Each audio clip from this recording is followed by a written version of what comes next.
Now, when you listen to the record, you can't hear it with your natural ear. But your subconscious picks it up, just like the subliminal advertising. Well, I better not get into that. I better stay closer to this. All right. The subliminal advertising. Oh boy, that's something else. We're being set up for the Antichrist, people. With TV, with magazines and everything.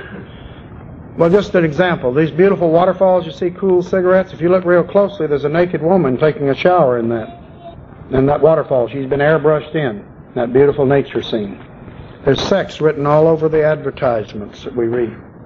Even Ma Bell got into it with a little baby with sex written all over its clothes. They're triggering all kinds of things in us. We don't even know what's going on. You better get your guards up, friend. The enemy has overlooked no way to attack. He's attacking on every front, and he's most effective when we don't know that's what he's doing. I Ching, Hare Krishna, kids who listen to My Sweet Lord are full of Hare Krishna spirits. I've never seen one yet that listened very much to that My Sweet Lord record that doesn't have a Hare Krishna spirit in big as a horse. I'd say, okay, Hare Krishna, come out of there. Leave me alone, Worley. He's there. Because the My Sweet Lord that the Beatles wrote is a worship song to Hare Krishna, a demon god of India. Tell you another little secret. Most of the incense in this country is made by the Hare Krishna worshippers and is dedicated to him. And you burn it in your house and you get something you didn't expect. You get something besides sweet odor. I'd throw it out if I were you.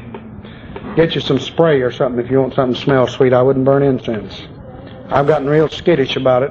We used to, every time incense came to our house, our kids got sick. So we realized what was happening. Of course, rock music, mind control, occult spirits all. If you have come in contact with any of these spirits, or with other related occult things, there are 2 steps to getting free. Many people have taken the first step. Well, you've got to forsake it, confess it as sin to the Lord. And many people have done this. But did you know something?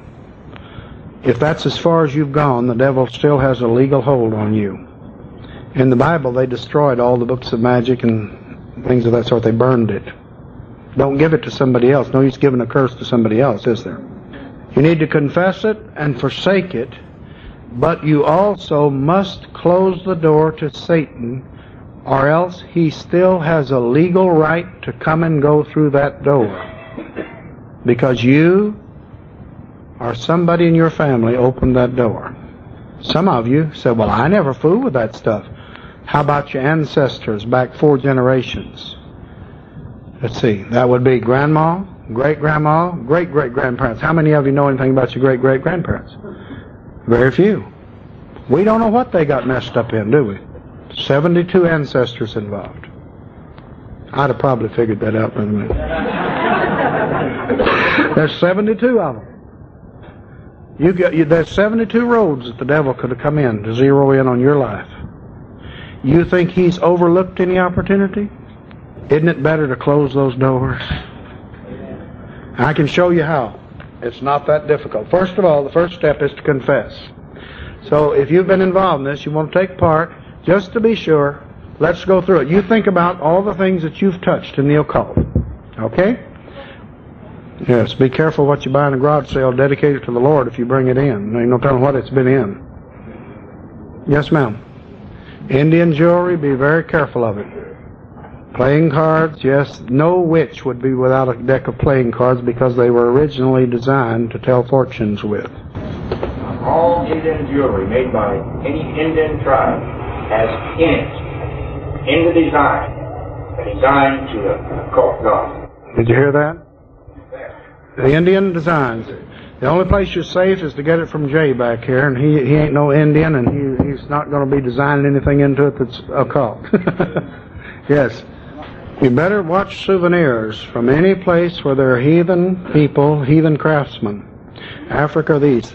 Let me mention this, because some people, this may be all new to you, and you may think, well, they've just gone completely haywire.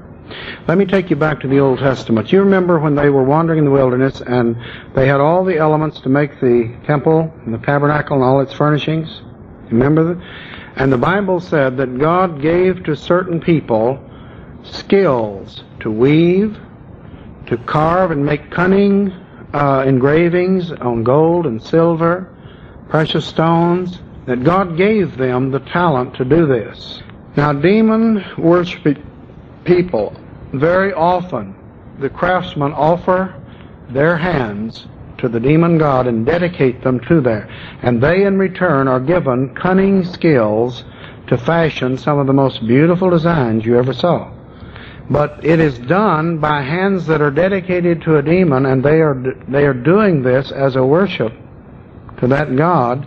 And when you put it in your house, the little Mexican sun god, or the little Buddhas or whatever, you're taking an awful chance. I wouldn't do it. It's just not worth it. Let's put it this way. There may be some innocent ones on the market. I'm not saying they're not. And I don't want to go into a witch hunt and have everybody all scared to death and all this. But if I were you, I'd be very careful what I put in my house. Because you can bring, if you think I'm joking, pick up that book back there, Are Demons for Real, by Robert Peterson. It's a very excellent book. He's a missionary to Borneo, and read what happened to him when he picked up some curios for his missionary furlough trip. And his son started having nightmares, and they couldn't figure out what was the matter, and it came back to some curios, and how sickness and everything else comes onto a house. When even pictures in Borneo, when somebody gets saved, then the people are too poor to have images, so they'll buy pictures of the demon and paste them on their walls. But when a person gets saved, they scrape the pictures off and even wash the glue or the paste off the walls before they're through.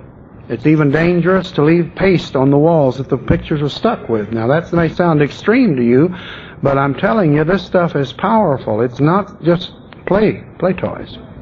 Yes, sir? Well, that eye on the pyramid has nothing to do with God. Neither does the pyramid. That's all wrapped up in the occult and in the Illuminati.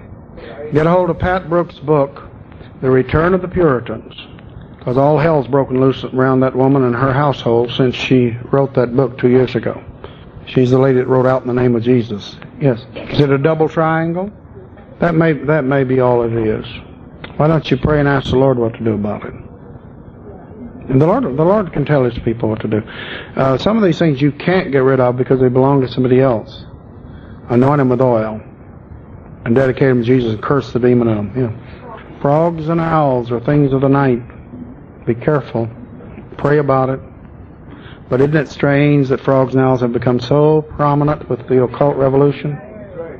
They're on everything. This lady over here has had her hand up for a while. Excuse me. It was called what was called a Mary spirit. And when that was called out, it was just like my mind was in a vice, my head. I thought up until that time it was kind of foolish that people didn't really have to scream when these things came out. But I had absolutely no control over my screaming. And it was just like my head was just like in a vice. And I grabbed my head, with my two hands, and I just screamed and screamed and screamed. And so, I'm sure, I had something there. And I don't know where it fits in with all this cult and all that, but... Well, Mariolatry is definitely a spirit. It's one of the most obscene spirits I've ever dealt with in my life. Filthiest things I've ever heard said by demons have come out of the spirit of Mariolatry. Cursed us out and said, bow down and worship me, you blankety blank clods of dirt. I'm the mother of God. And it's always a very obscene spirit. And what more can I say? It's a spirit, that's all. Yes. I don't class that as magic myself. To me, it's just dexterity of the hands. In my thinking, now you asked me my opinion. Magic has to do with more than that. Magic is really making something happen that shouldn't. Return to the owls. All right. The owls are creatures of the night, and frogs. Frank and Ida Mae Hammonds have warned against those in their book, Pigs in the Parlor. I think we'd be well advised to heed their admonition to be careful. I think you could get along without owls and frogs in your house.